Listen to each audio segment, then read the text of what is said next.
kasusnya Erika, case-nya. Gue akan bedah satu-satu di live ini, termasuk drama-dramanya yang kalian juga mungkin udah notice di luar sana. So this is my first time live TikTok dengan tujuan dan juga konsep. Biasanya kan gue live kalau nggak buat nge-DJ, buat gabut. Ini pertama kali gue meniatkan diri dan menyempatkan diri untuk live di TikTok untuk membuat satu statement yang bisa mungkin kalian telan atau juga mungkin kalian ada yang nggak terima, ada yang terima, silahkan. So balik lagi, pendapat dan opini adalah ke diri masing-masing, oke? Bisa kita mulai?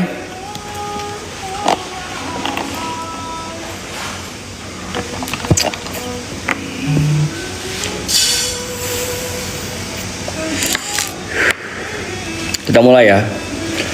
Gue akan bedah satu-satu sedetail mungkin, serinci mungkin. So buat teman-teman yang mau screen record, all good. Gue akan bedah di sini. Kita mulai, oke, kita mulai. Di sini gue akan memposisikan diri sebagai laki-laki, bukan sebagai pacar Erika, sebagai laki-laki as a human being, sebagai manusia yang diciptakan normal pada umumnya, yang diciptakan Tuhan normal pada umumnya, yang punya akal sehat, yang punya hati nurani, yang punya akal budi, pendidikan, edukasi, dan juga etika. So, gue akan membahas ini dari POV, saya lagi ya, dari POV laki-laki, bukan POV pacar, ataupun teman, ataupun pihak manapun, no. Gue akan membedah ini, mendeskripsikan ini sebagai speak up tentang masalah Erika yang kalian tahu dia lagi hamil. Satu-satu dari komen-komen netizen yang berkeliaran di luar sana. Dan balik lagi, tidak salah dan tidak benar, karena kalau kita mau nyari benar dan salah itu bukan tugas kita cuma manusia, itu tugasnya Tuhan ya, buat menjudge siapa yang benar dan siapa yang salah. But konteks di sini yang mau gue bahas adalah perbuatan yang baik dan tidak baik. Kita bedah satu-satu dari komentar stop normalisasi hamil di luar nikah. 1. Erika datang ke podcast Deddy Corbuzier, Om Deddy, shout out buat Om Deddy yang baik udah bantuin juga. Erika datang ke podcast tersebut bukan untuk menormalisasi atau bukan untuk kalian menerima atas kehamilan luar nikahnya, no. Mungkin kalau kalian udah nonton dan kalian udah paham, kalian bisa menyimpulkan sendiri artinya dia datang ke sana apa. Dan gue baca di beberapa komentar di TikTok tuh banyak kok yang pintar juga, yang udah ngerti dan udah tahu dan nangkap poinnya itu apa. Erika Carlina ke podcast Deddy Corbuzier bukan untuk menormalisasi apa perbuatannya. Once again, bukan menormalisasi. Jadi buat yang bilang stop normalisasi hamil di luar nikah, I agree with you no matter what. Fuck that. Sampai di sana gue setuju. Karena apapun perbuatannya yang ia lakukan adalah salah.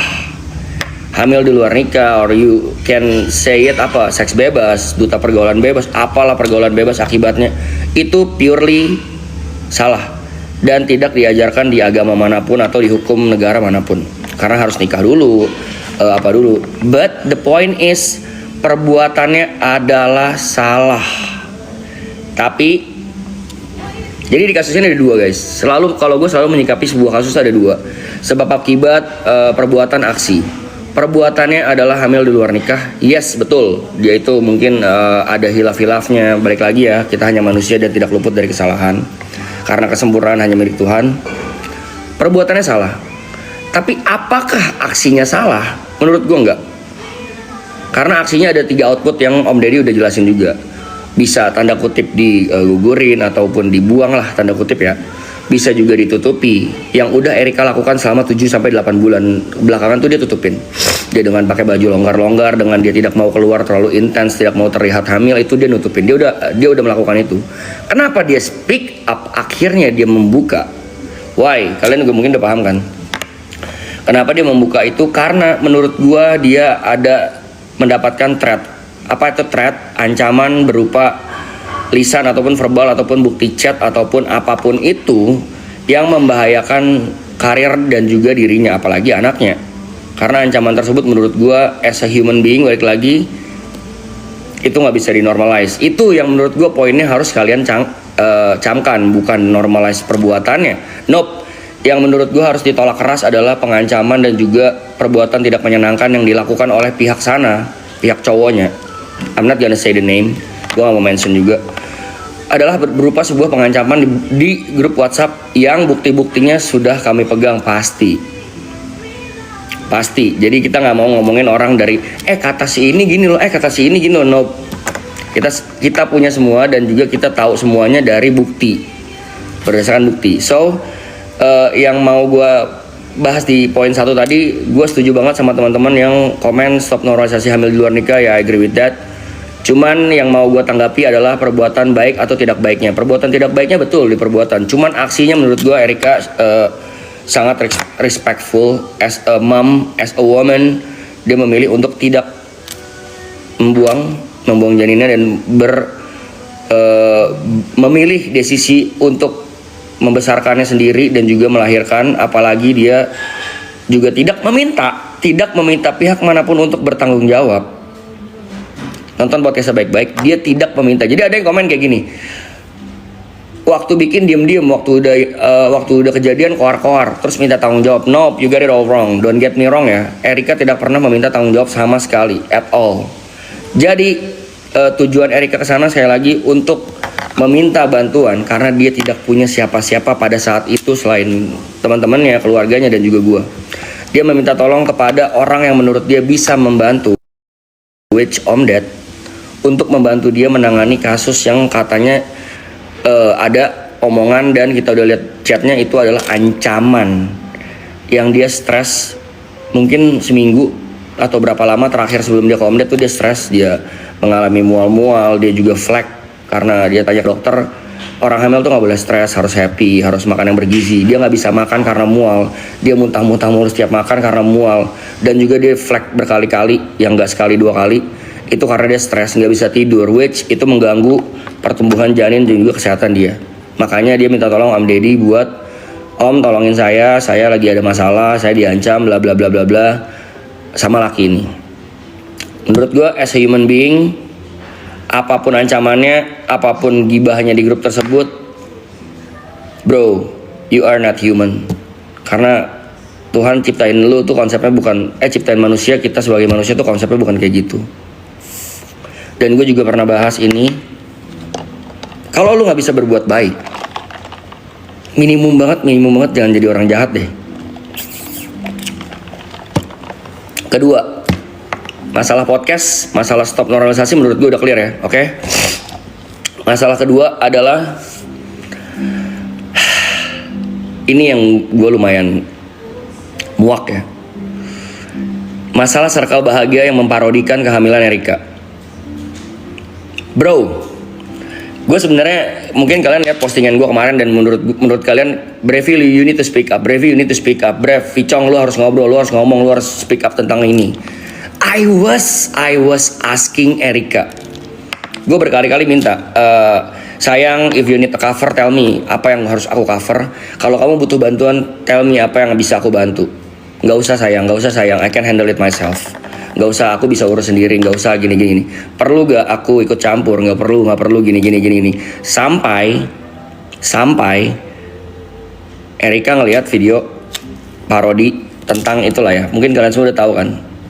I'm not gonna say the name, sekali lagi gue gak akan mention siapa namanya. Kalian udah pada gede, kalian juga tahu videonya viral banget. Yang memparodikan atau mungkin bahasa gue tuh mocking. Mocking tuh artinya mengejek orang atau meniru sesuatu perbuatan yang menurut mereka lucu dan bisa dibercandain. Back again, gue juga tadi baru posting. Dan akhirnya Erika mengizinkan gue karena dia udah gak tahan dan gak kuat terhadap ejekan-ejekan dan hinaan yang ditujukan kepadanya. Karena tidak objektif, balik lagi. Tidak objektif kenapa? Karena menurut dia tidak pernah menyenggol siapapun, dia gak pernah berurusan sama siapapun. Even gue juga tidak pernah punya masalah sama siapapun circle-nya. Kalau sama orangnya ya pernah. Dia gak kuat dan dia bukan meminta bantuan, dia mengizinkan gue untuk involve ke kasus ini. Kasus yang mana bang? Kasus yang circle bahagia ini. Gue nyebutnya circle bahagia karena videonya mereka bahagia banget. Mereka seneng, mereka membuat ini terlihat lucu dan juga seru gitu. But I think it's not cool bro. Akhirnya gue minta izin, sayang boleh gak untuk di ini aja, di kasus yang ini aja yang kamu diceng-cengin, diledek-ledekin di video tersebut, boleh gak aku ikutan? Karena gue nggak tahan guys. Orang, mungkin kalian tahu rasanya ya, orang yang kalian sayang, orang yang menurut kalian baik, nggak pantas digituin, itu dilucu-lucuin. Mungkin kalau personal antara si cowok dan ceweknya, not my thing, itu personal issue mereka punya urusan sendiri. Dan menurut gue kalau gue jump in ke kasus mereka itu juga kurang wise, karena gue datang baru, gue bukan orang yang temenan dari lama sama Erika, nope, gue orang baru buat dia di hidup dia karena gue baru kenal dia recently kan. But kalau masalah circle-circlean, senggol-senggolan circle, terus teman-temannya membantu seakan-akan membantu meledek-ledek, I think it's not cool. Akhirnya gue minta izin, tadi gue udah cerita juga, minta izin sama R, bolehkah aku involve? But note this. When I start, I cannot stop. Kalau gue udah mulai, gue gak akan berhenti. Sampai ujung masalahnya selesai, baru gue akan quit dari gamenya. Akhirnya Erika izinin, so let's play the game, I'm in.